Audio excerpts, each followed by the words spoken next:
I am going to pick up this one recruit here. Who can train us in those things. And we are going to go over to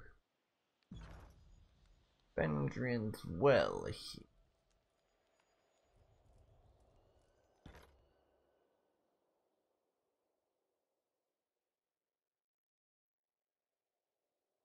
That's what I would like to do, and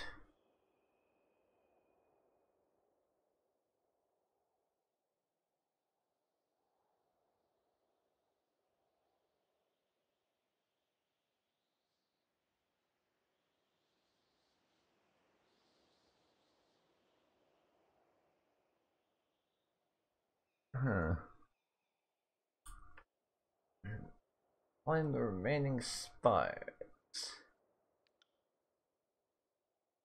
And there are 3 others in existence.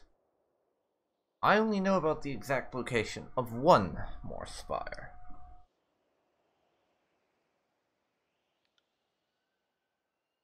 That being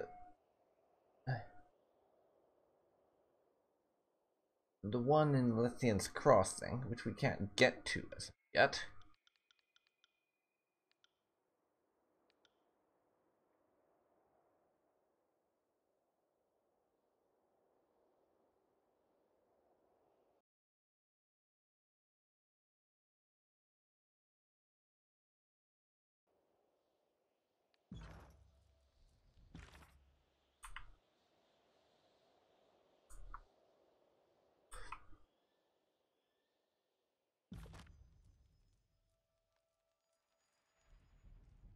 And yeah, as far as this Trial of Archons thing goes, I'm still leaning more towards accusing Scarlet Chorus and the Voices of Narot as opposed to Graven Ash, because the things with the disfavored are more due to them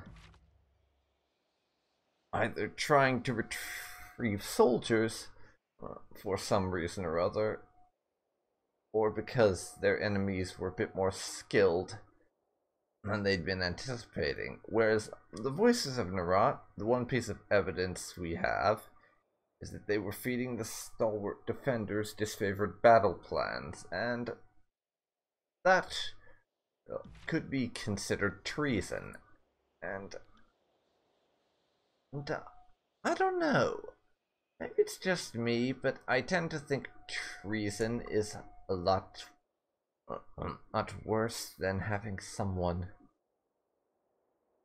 who can't defeat their enemies 100% of the time. I'd rather have someone who can't win 100% of the time than a traitor. Sage bows low. How did you get here? I'm your scribe and researcher. I've heard great things about you in this place. The library here is incredible, if you don't mind my saying so. Wails back with uncertainty and fear. When I heard about the library you were building, I just had to come. I watched the workers as they hauled the stone and scrolls up here. There was an awful lot, and they were very tired, so I did what little I could to assist. On the last day, as everyone was leaving, I just stayed behind. Well, I certainly don't remember hiring you, that's for sure. Well, if you want to hold strictly to the truth, you didn't, but I never let details like that stop me in the past. Sage Tacitus always encouraged me to show ambition ahead of restraint, and I am nothing if not a student of good advice. He straightens his posture and clears his throat, with your permission, of course. So you just invited yourself into the mix. Lantry wipes his brow, leaving a sepia streak. Ah, such foolhardy initiative reminds me of a younger me. It's amazing I still have my teeth, considering what a fucking twit I used to be. Oh, who am I kidding? Still am. Well, at least you admit you're a jackass, Lantry. At least you admit it. They just seem to be the new crotch sore. Just keep appearing atop your big tall monument at inopportune moments. Eb gestures her staff towards the edge of the platform. Of course, I'm happy to show him the exit. We could take wagers on how long it takes him to fall. Closest over or under wins. Tempting, but not just yet. Take it you'll need someone to organize this collection, someone to catalog new texts as you discover them, and someone to organize research efforts. As you're scribing to all three, in fact, I'm excited to get started.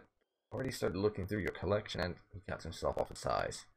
To be honest, I need the work. Well, the Citadel isn't exactly up to its old standards, and I'm afraid there aren't many safe places where a sage can find employ during the war.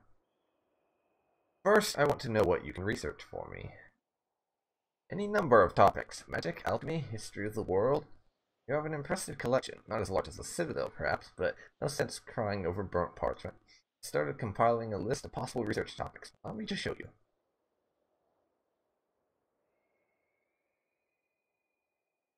Okay.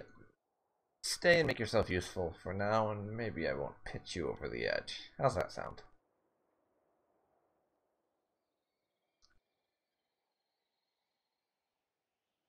And for now, we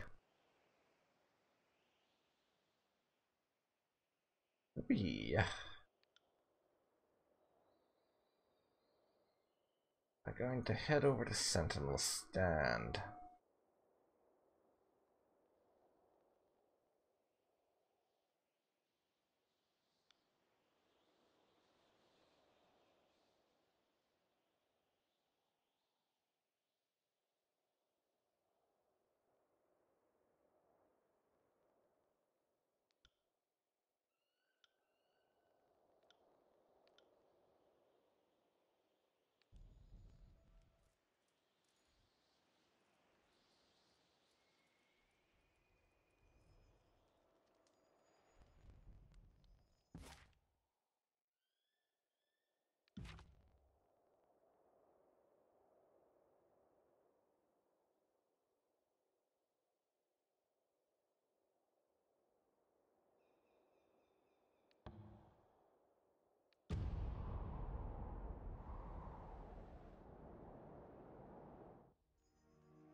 We've received a missive from our Fatebinder friend.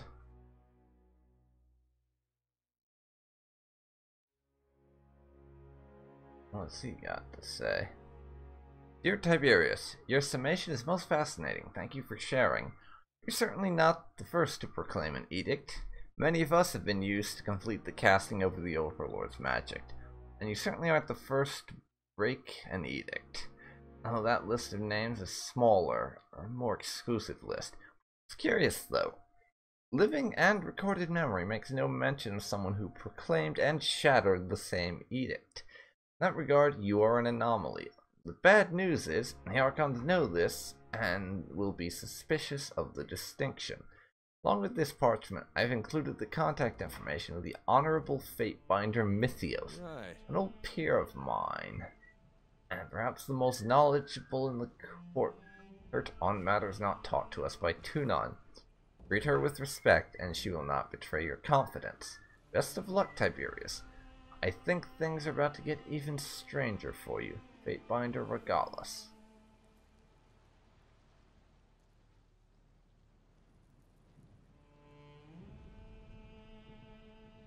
Let's see. Fatebinder Mythios. Say, quill in hand, you loom over a blank sheet of parchment. A binder Mythios' contact information in hand.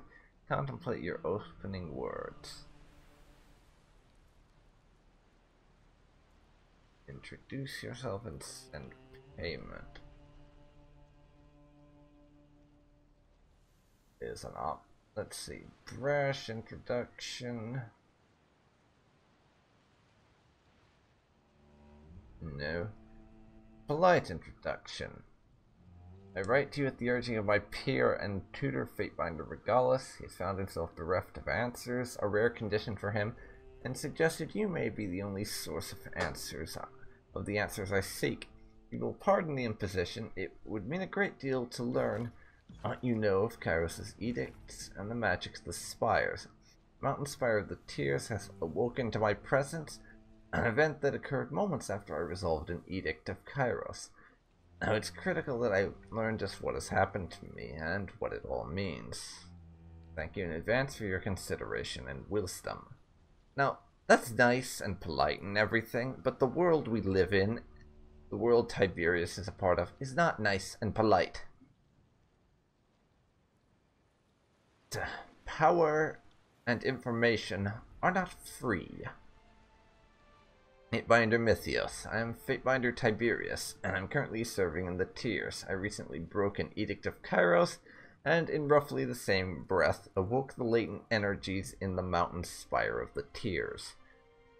When I told my old mentor Regalis of these events, insisted I contact you, hinting that your wisdom exceeds his own.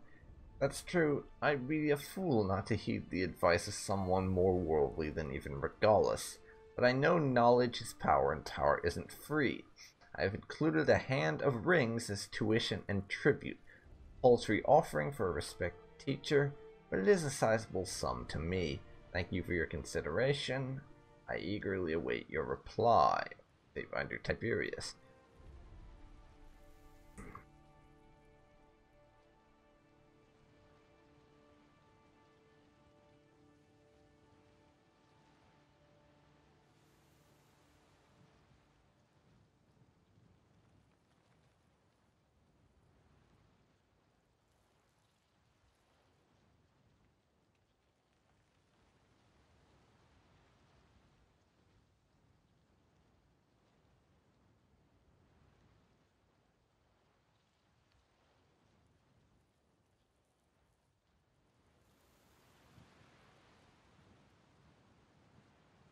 Okay, introduction, and then payment.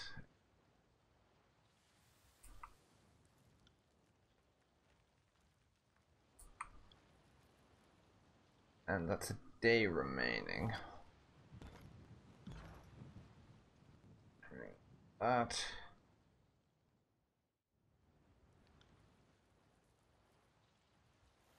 If you're wondering what I'm doing now, I actually won.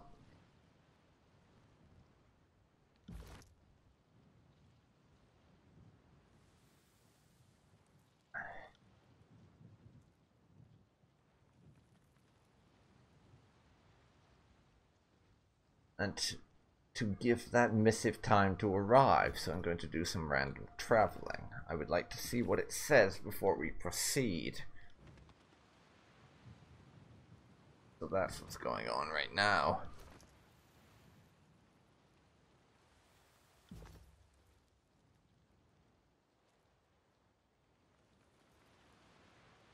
I got it.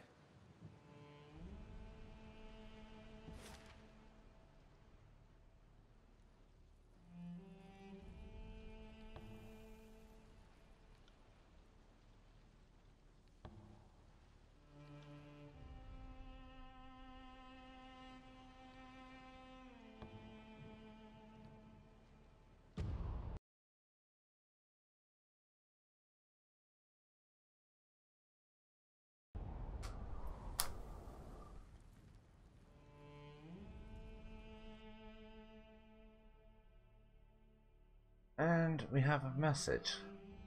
Let's see. My dear Tiberius, and they say respect for one's elders is a dying art form.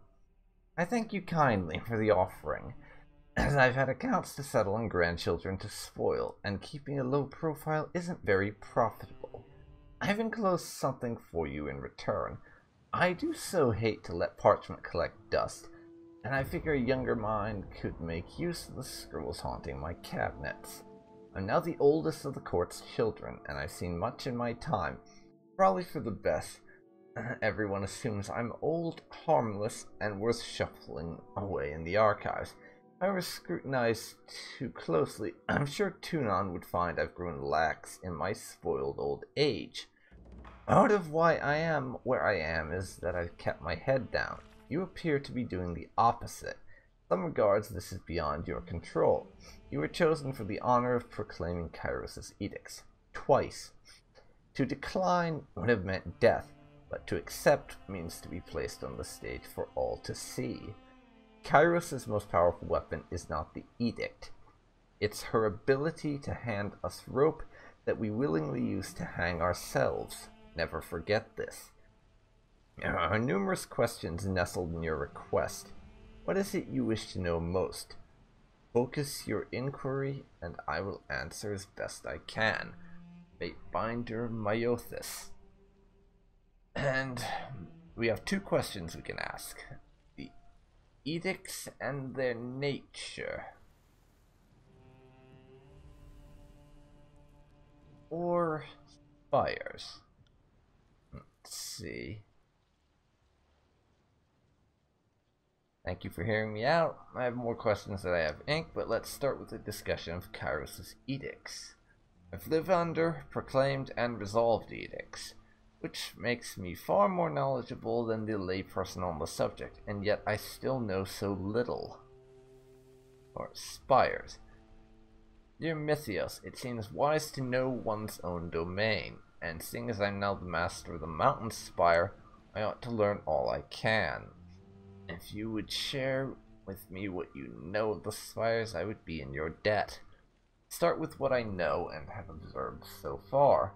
The mountain spire seemed to awake at about the same instant that Kairos' edict of execution was put to rest. There was a burst of arcane energy that drowned out my senses, and I awoke at the summit of the spire in what seemed to be just a few heartbeats of time. Atop the spire is an old sculpture of sorts, and it seems to be the core of the spire's mystic energy. I've been seeing visions and receiving sensations from the sculpture. Seems odd to describe it as talking to me, but that seems the closest analogy. Am I the first to report such things? There are other spires elsewhere in the world, correct? We should know this, considering that we're master of two of them now.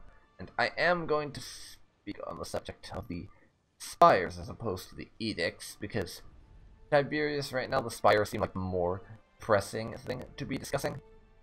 If for no other reason than the fact we own two of them and are looking for another three.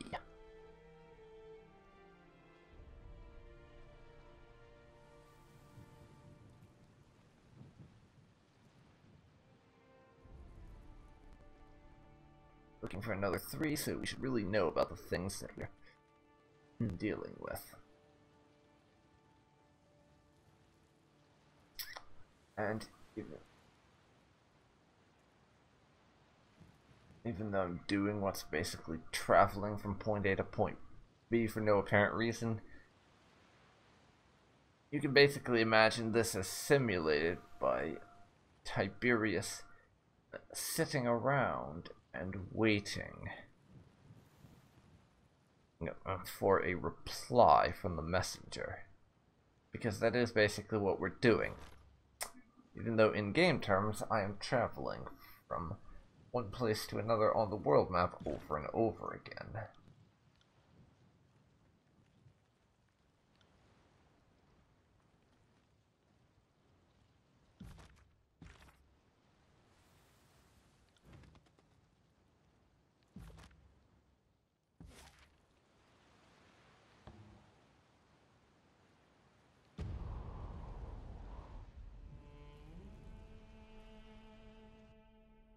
Right. Greetings, Tiberius. You are correct. There are spires all over Tyranny. The exact distribution of these monuments fuels all sorts of debate and speculation. Yet two facts seem commonplace. Most spires are built near old walls. Your mountain spire is a notable exception. And nearly every culture that predated Kairos has some local myth to explain the builders of these spires. I believe the Tiersmen cite the Older Realms as their local name for the spire Old Walls architects, and nobody knows for sure. And of course, where Kairos has brought proper civilization, the origin of the spires simply isn't discussed in good company. Here's what I think you need to know. First, the spires behave as arcane lodestone. There's a constant field of magical strength around the spire. If you imagine a mystic sea resting atop our world, the spires seem to The spires seem to spin and churn this magic, creating a spell cast with even modest effort will materialize with powerful results. Second, and I'd say most tellingly, Kairos has laws against entering the old walls. But there are no laws against the spires. You could infer from that. See, you could infer from that Kairos has no issue with the lay folk messing with the spires, but wishes to keep us safe from the old walls, or you could think like an overlord, and know that if you place a rule against something, you make it forbidden and desirable. Now, I find it telling that Kairos forbids the hallways that lead to the spires, but does not paint a target on the spires themselves. Last but not least, as a young Fatebinder, I once had to oversee the case of a man who had built a shrine to Kairos around the base of a spire in the far southeast. I could find no evidence of falsity or slander. His shrine was the most reverent and loving tribute as I have ever seen. At one point, though, man claimed he had evidence that Kairos was here back in -50. It merely uttered those words, and my senior binder swung his axe then and there. Being the new girl of the court, I said nothing. I have long wondered why such a comment should require death instead of the traditional removal of the tongue. Well, we shall now inquire about the edicts.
Our missive is here, so let's read.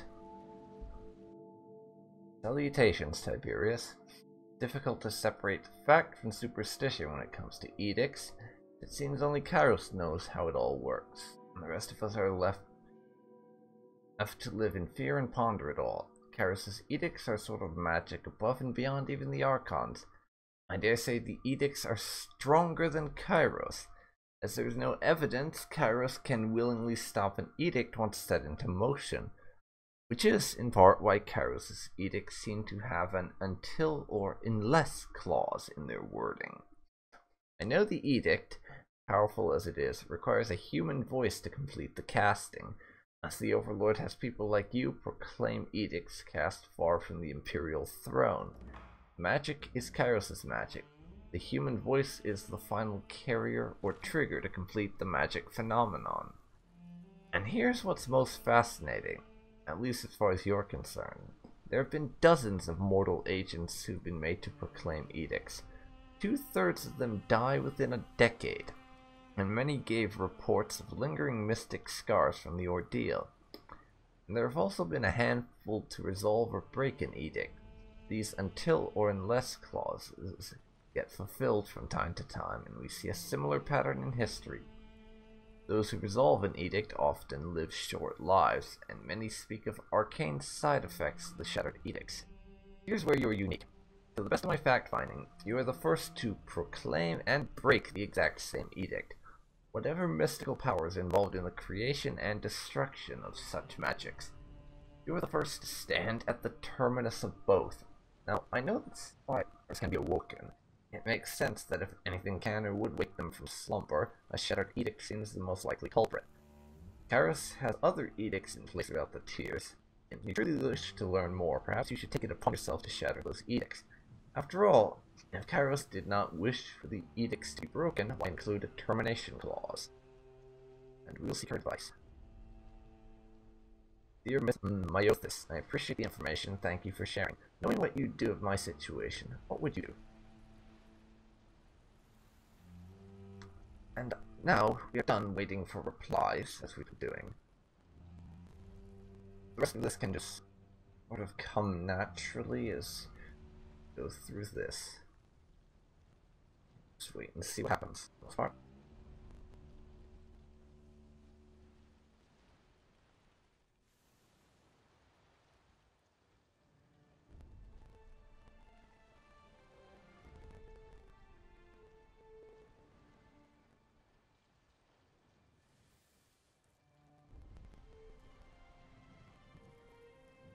And onwards.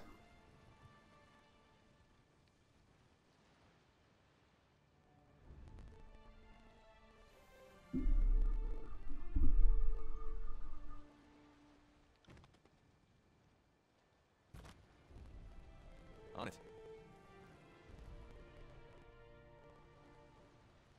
Sorry, I can't.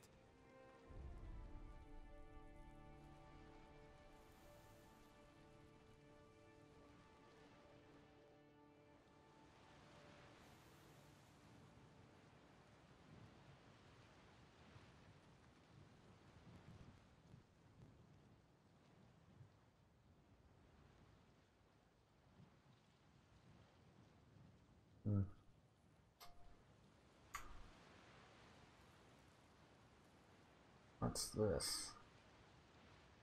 Turquoise and jasper. A bit of loot. There's some more up there. Right. Now I'm going to play around with a conversation or two with my party members.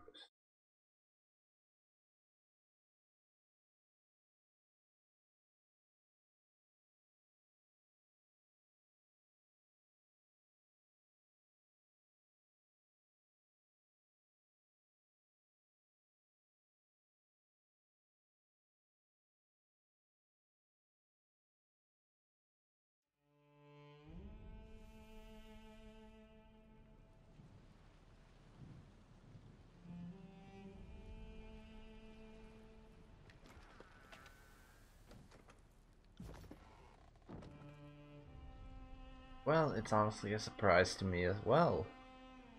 I don't know what to say. Let's see. Alongside escapes Lantry as he sticks his quill in his mouth, chewing on the tip. Head tilts from one side to the other, muttering in Choate half-words. They go as far back as the old walls. I always want to know what you're thinking. Have claimed the spires, but they've only ever battled over the land at the ground level of the monuments. I've never seen the glyphs of a spire light up in all my years. Not until you show up. If this were an isolated incident, I'd be confused. But it seems the spires, plural, are somehow connected to you. What's your secret?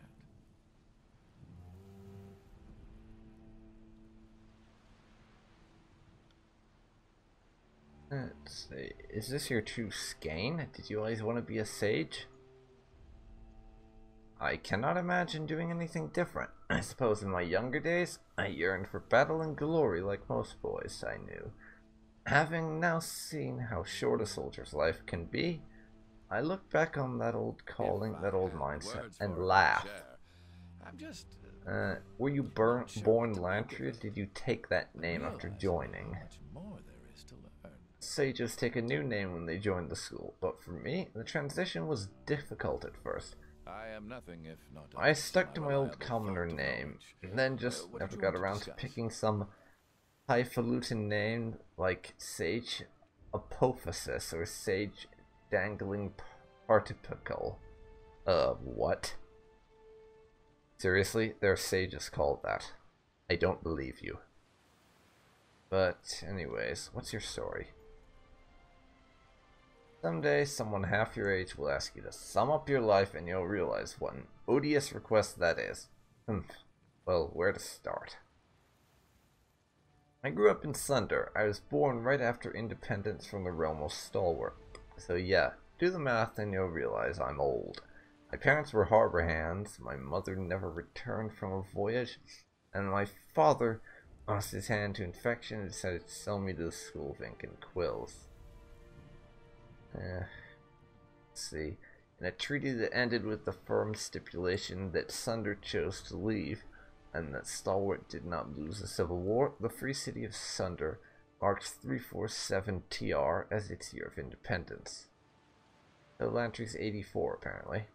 And we are not going to say anything, because we had this happen when we were talking to Eb.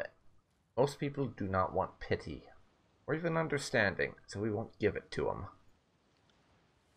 As a novice, I was assigned to the Dovecote, where I learned how to raise and groom birds. They carry missives, and most of my early tomes are on that subject. 10 years and several tomes later, someone decided I was ready to be welcomed into the inner circle and shown the ways of magic. And since then, I spent a great deal of time in field study, which I suppose readied me for life after the fall of Villum Citadel. Well, as much as anything could ready one for the strangeness of these days.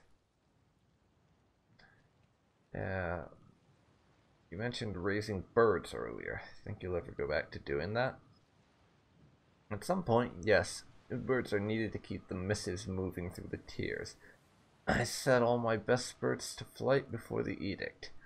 A turn of phrase, constant caw, and the rest. They're out there somewhere, maybe when it's over I'll summon them back and start a new Dovecote. But really, what's your story? What do you mean by that? I know you're smarter than you act, Lantry. Please extend me the same courtesy. Strokes his beard, leaving flecks of sepia among his white whiskers. I was on the take from the voices of Narat, or at least an agent of his sent me to the School of Ink and Quill 30 years back. It'd be years later until I made the connection to the Archon. Most people think the war began 3 years ago. The voices of Narat had his hands in things sooner than that. It's part of that early invasion. An eager kid happy to accept a 30-year assignment that comes with an education.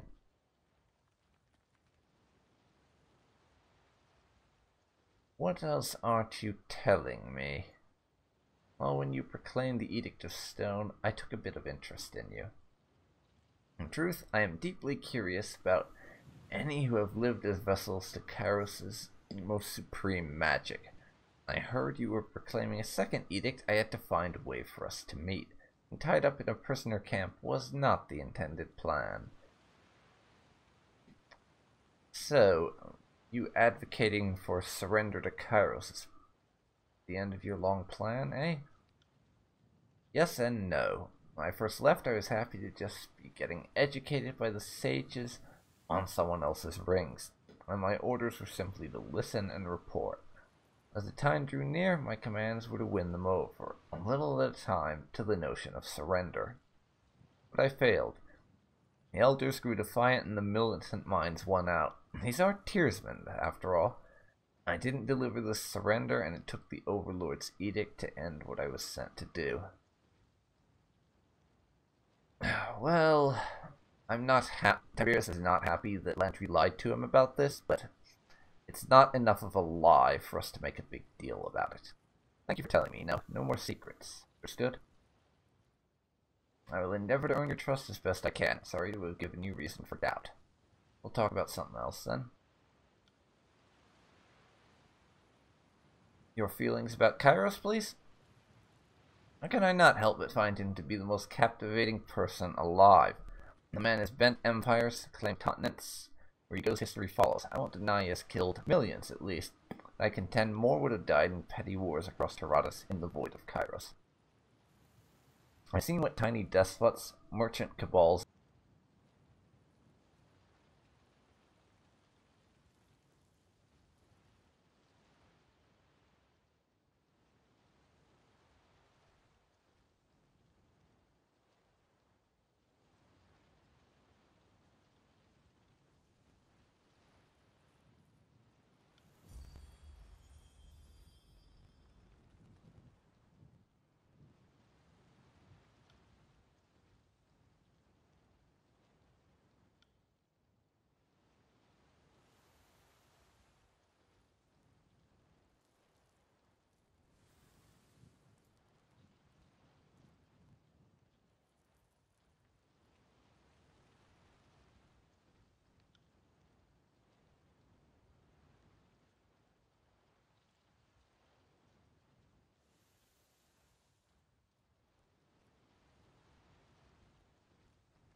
Mage guilds can inflict in the name of all sorts of righteous causes.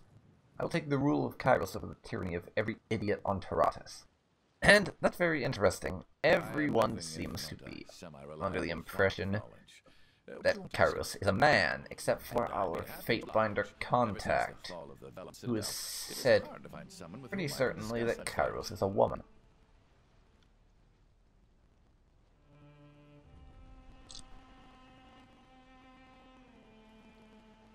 Spires?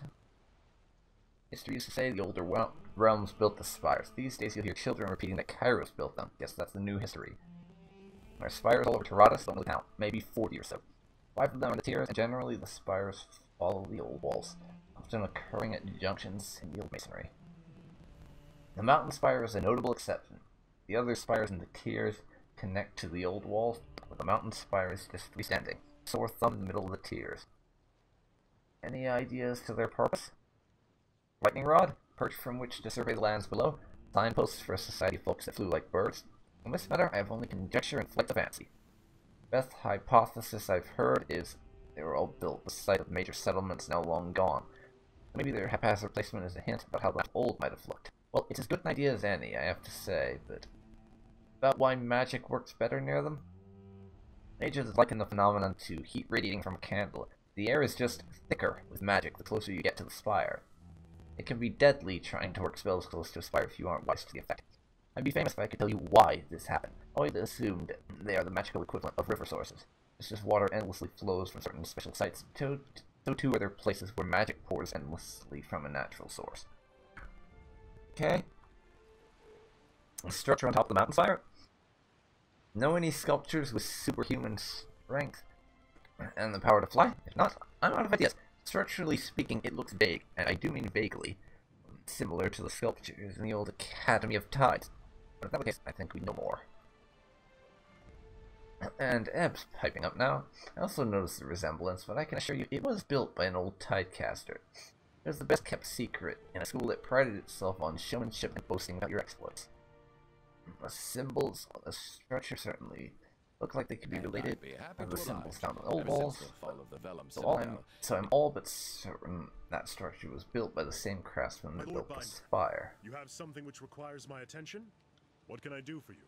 Okay, that'll do us for now. We're not going to talk about removing his armor, because as far as Tiberius is concerned, that's just straight up impossible, so we won't bother talking on it. The spire has awoken to your presence. This is fascinating, and I admit enviable. If it turns out your connection to the spires invites death and woe, my jealousy might wane a bit. I do like you, Eb. I do like you. I've been mulling over that structure we found atop Vendrian's well. Would you be opposed to me studying the sculpture in closer detail? I'd perhaps look a spell or two near the structure. Simple cantrips of grave light by which to read and inspect, but I will not poke or shove the thing in any way physical or mystical. No, I don't mind at all. You don't need to ask my permission. Thank you. Next time we have a good moonlit night, I'd best settle in and see what sort of magic perturbations I can sense from the sculpture. What is it you need? Now we're working with the disfavored. You want my advice? Oh, we've had this conversation already. Not saying it's a quick plan, but I think if you stay close in his confidence, the moment to strike will reveal itself in time. Ask away. Okay, what do you know about Arcane Society? I know a great deal of the mages of the tiers, or at least their history. Most are dead now. I know a little less about the guilds sworn to Kairos' archons, but I try to make an effort to know my opposition. Tell me about the School of Tides. Our patron, Occulted Jade, Archon of Tides, is as old as the settlers of the Five Wives, and for nearly 5 centuries, they were masters of the coasts and rivers. These days, it's a school of one. You're looking at it. He thumps her chest with a bemused smirk. Founder of the School of Tides. That's very long, so this bit I'm not going to read, but I will slowly scroll down. So you can pause and read it yourself if you want.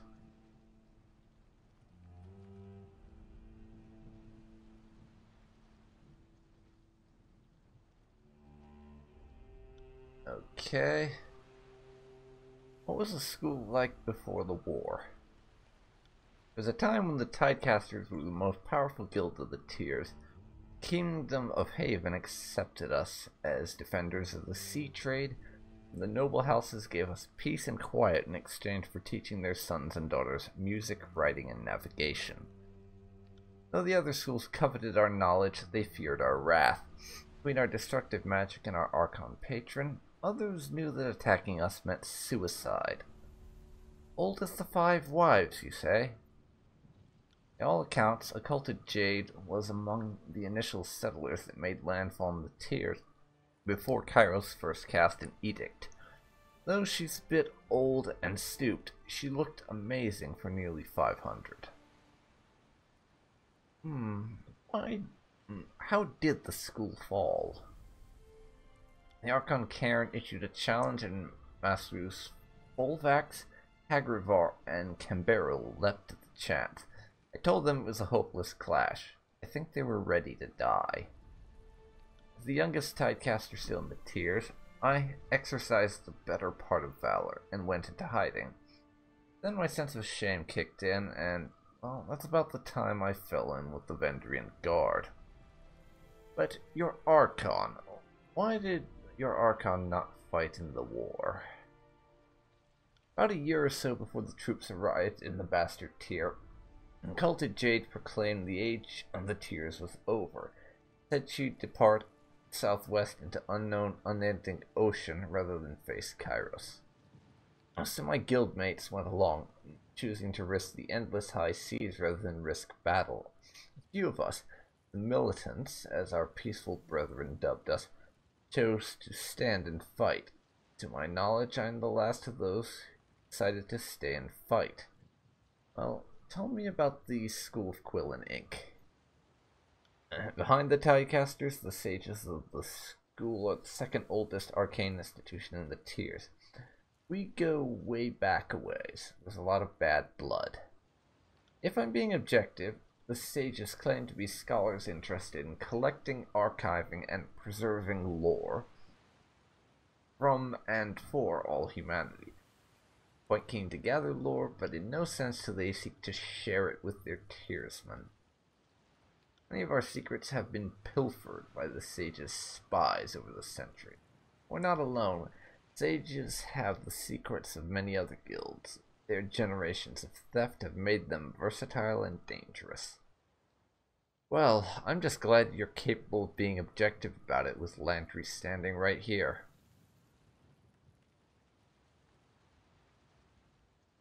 What can you tell me about the Earthshakers? The disciples of Cairn, Archon of Stone, share their master's command of tremors and soil, and his aloof, brooding temperament. From what I gather, the Earthshakers serve the disfavored, but their relationship has been deeply strained by Cairn's fall from grace. I can imagine there's the fear Cairn shared with them, something subversive or treasonous. Tell me about the Blood Chanters. Blood Chanters are the voices of Narat's cabal of mages. Their magic is taken from the sigil of Siren, and the techniques stolen from the School of Wild Wrath. Only their magic of fire, as learned from Thousand Embers, Archon of Fire. They barely qualify as a proper school or guild. Most of them barely literate, and I bet most of them didn't learn a damn thing, just had their knowledge shoved into their heads by Narat. Sounds about right, honestly. I am not a fan of the Scarlet Chorus, as I mentioned about a bajillion times before. They have all the brutal buffoonery of the chorus, but with the magic to make their bloodlust contagious. Their only redeeming feature, guess they make the sages seem not half bad. Nice. And the Forgebound? Forgebound have an unusual sort of magic. They specialize in slow, painstaking rituals that do not produce the dazzling blasts of energy and shards of flying ice like my own magic. Instead, their spells render them immune to the fires of the forge, and at one with their tools of the trade. I admit a bit of fascination with the guild. I much prefer the power and brutality of my own magic, and if I lived in a calmer, wiser time, I think there could be great satisfaction in using magic to become the master of one's craft. Others? have been several to crop up and wither across the centuries. The Cutters Guild, their healing magic north centuries ago. The School of Flowering Winter always limped along as an inconsequential group of gardeners. Most other schools fizzled out early, slain by suspicious neighbors, or subverted and destroyed by one of the other big schools. Ask away. Okay. What can you tell me about the Archons and the Tiers? Not entirely sure. Which is to say, there was a time I studied my enemy in great detail, but I've recently come to learn that much of my information was little more than lies and misdirection. Okay, can you tell me anything about Cairn? Enough. There's clearly a story here, and I'd like to hear it. A few years back, the remaining Tidecasters met Cairn in battle. Tall as 10 men, all but invincible, and I thought nothing could stop us if we stood together. Whatever, it's old history. Well, I'm glad you lived through it all. I'm not, and I don't need your pity. I'll speak of other things. But she's still more loyal because of it. Probably does not like to remember her friends dying, but is touched by the fact that we seem to have some form of compassion. What do you know about the voices of Narat? Arcana Secrets lives up to his name. If he weren't so loathsome a beast, I'd half admire his mastery of the magical arts. They say he knows all the sigils lost to history. I've also heard it said that all the stolen knowledge is why he speaks in his different voices. In truth, I learned that most of what I know is just lies and misdirection, though I guess he'd be a poor Archon of Secrets if I had my facts straight. True enough, I guess. Graven Ash? For the conquest, I assumed Graven Ash a harmless old man, an Archon in name only past his prime. I could not have been more wrong. Many have underestimated the great general by his age. Few of them have made the mistake twice. Yes, thank you for interrupting, Barrack. Ash is a remarkable general. He has led his tiny band of disfavored on a near unstoppable rampage of the Tiers, and he does not seem to win his wars with obvious displays of mystic powers, with old-fashioned leadership and good soldiers. A year or so back, under a blue flag talk with a commander, I was told the Archon knows the name of every soldier under his command, living and dead. The way that his favorites speak of Ash, you'd think he raised each of them from the cradle. Of course, that doesn't mean he's not still an arrogant elitist prick, but I like him slightly more than the voices of Narat, which isn't saying much. And what do you know about Siren? I'm sure there may be younger Archons in the records, but Siren is certainly an unusually powerful child. Instead, half of the Scarlet Chorus was recruited by Siren's persuasive song, and I'd not doubt it. I also know the voices of Narat put a shackle on her power. I only feared she'd become the favorite of his rebel. Yes, probably. And I think that's enough conversation for now. And also,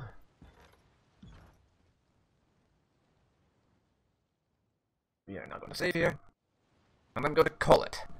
So, this has been DarkPhoenix Ninja 92, and you've been watching my Let's Play of Tyranny. I hope you'll join me next time when we will either be trying to fight our way through the unbroken forces in here and reach the Regent to kill him, or we will head back into the wider world and start searching for the other spires. If you've enjoyed this, then please leave a like, comment down below, and subscribe to see more like this. Till next time, folks, I will see you then. See you then.